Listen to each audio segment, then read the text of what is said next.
দিন আগেই খুবই অল্প সময়ের মধ্যে আমাদের একটা পরিবর্তন হয়েছে ৬৫ জেলাতে। এর মধ্যে ৪৯ জন যারা আগেই জেলাতে ছিলেন তাদের শুধু জেলা চেঞ্জ হয়েছে। আর নতুন করে ১৫ জন ইনক্লুড হয়েছে এই ৬৪ জেলার মধ্যে। এই ১৫ জনের মধ্যে আমি একজন আছি নতুন যারা ঢুকছে, আর ১৫ জন বাইরে চলে গেছে আর কি, জেলার বাইরে। এটা আসলে আমার কাছে একটু অপ্রত্যাশিত ছিল, কারণ আমার যে বিষয়টা ছিল, আমি ২১ সালে আমার এসপি হওয়ার কথা ছিল, কিন্তু কোনো কারণে আমি সেই এসপি হয়েছি। মানে আমার প্রমোশনটা হয়েছে ৫ই আগস্টের পরে, অর্থাৎ ২০ আগস্ট আমি এসপি হিসেবে প্রমোশন পাই।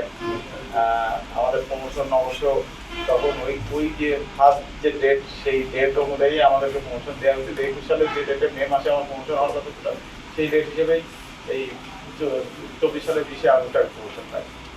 এর আগে আমি অ্যাডিশনাল এসপি হিসেবে সিআইডিতে ছিলাম। যখন দেখলাম যে আমার প্রমোশন হচ্ছে না, 3 বার সুপারসিডেড হলাম, তখন আমি একটু মন খারাপ হয়ে গেল। এটা আমি তদবির করে সিআইডিতে চলে গেছিলাম। সিআইডি দিনাজপুর জেলায় ছিলাম, আমার ফ্যামিলি এখনো ওখানে আছে। আমার ২০ আগস্ট প্রমোশনের পরে আমাকে প্রায় ১.৫ মাস পরে আমাকে ভর্তি করা হয় খুলনা মেট্রোতে, খুলনা মেট্রোপলিটন এসপি হিসাবে। খুলনা মেট্রোতে ডিসি বলে আর কি, এসপিকে ডিসি বলে। তো ওখানে যাওয়ার পরে আমি ওখানে কিছু দায়িত্ব পালন করলাম, ৯ মাস ছিলাম ওখানে। ওর মধ্যে আমি ডিসি ট্রাফিক হিসেবে দায়িত্ব পালন করছি, তারপরে ডিসি ফাইন্যান্সও বাদে। লাস্ট আমি ডিসি সাব ডিভিশন হিসেবে ছিলাম ৫ মাস। ডিসি সাব ডিভিশন হলো খুলনার সবথেকে গুরুত্বপূর্ণ ডিসি বলা হয়, কারণ ওইটি হলো সদর থানা, সোনারাঙ্গা থানা, হরিণটানা, লগনচড়া, যেটা মূলত মূল ক্রাইম স্পট বলা যায় খুলনার। সেইখানে দায়িত্ব ছিলাম ৫.৫ মাস মতো। আমি ওখানে কাজ করতে যেটা মানে আমাদের এই ক্রাইমের যে কাজ ছিল, সেটা ওখানে তো অবশ্যই ওই কাজটাই করতাম। আমি একটু তদবির করে আমি আবার সিআইডিতে ব্যাক করি।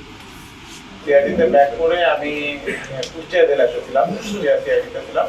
ওখানে আমার কিন্তু এই ৩ মাস হয়েছে, 3 মাসের মধ্যে আমার হঠাৎ করে এই বদলিটা, এটা আমার খুবই অপ্রত্যাশিত ছিল। কারণ আমি কিন্তু ওই একটা ইম্পর্টেন্ট জায়গা থেকে তদবির করে সিআইডিতে চলে গেছিলাম আর কি।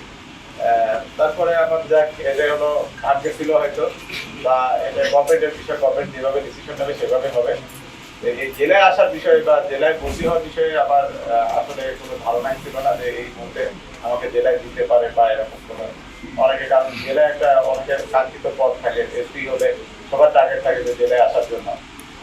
অনেকে ভর্তি করেন বা বিভিন্ন রকম করেন। আমি আসলে এইগুলোর মধ্যে ছিলাম না। তো এই কারণেই প্রথমে আমি যেতে শুরু করতে যাচ্ছি, যেহেতু আমার কোনো উদ্দেশ্য নিয়ে আমি এখানে আসিনি, আমাকে সরকার পাঠিয়েছে একটা উদ্দেশ্য সার্ভ করার জন্য, সেটা হলো আমাদের নির্বাচনটা।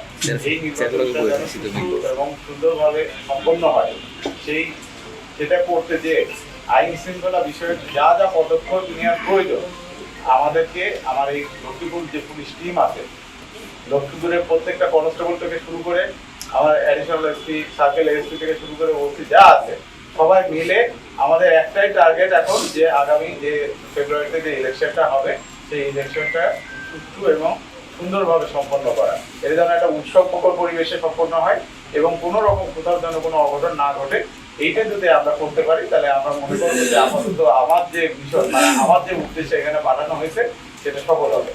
আর এইটা সম্পূর্ণ করতে গেলে আপনারা যে বিষয়গুলো তুলে আনছেন এখানে, এই বিষয়গুলো নিয়েই কিন্তু আমার কাজ করতে হবে।